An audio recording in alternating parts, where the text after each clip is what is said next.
Ikkalasi ham yangi ekan, aka, nimaga sotyapsiz? Mana hali birkasi ham turibdi-yu.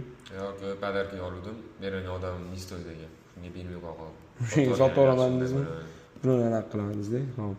1 milliondan qilib bera olaman. SDL qilib 585 Pro ekan. 327 gram ekan. 1 milliondan bo'lganda buni 3 million 270 ming bo'pti. 3 million 300 qilib bera olaman.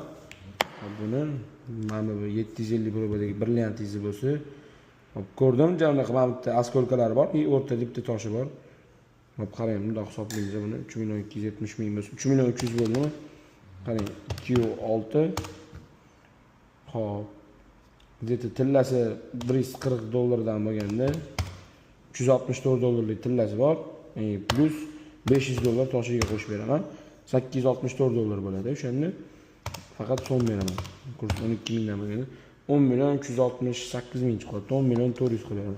10 million 400 plus 3 million 300 bo'lsa 13 million 700 bo'pti, aka, o'sha summasi.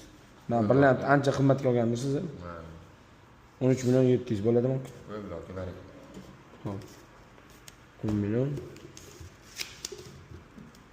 5 million degan, 10 million. Yana 3 million 700 berishim.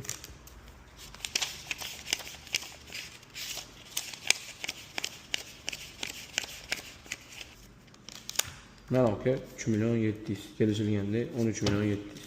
Bo'ldi, aka, rahmat kattadan. Sog' bo'ling, aka. Rozi bo'ling. Bo'ldi, xizmat bo'lsa shu yerdan aka.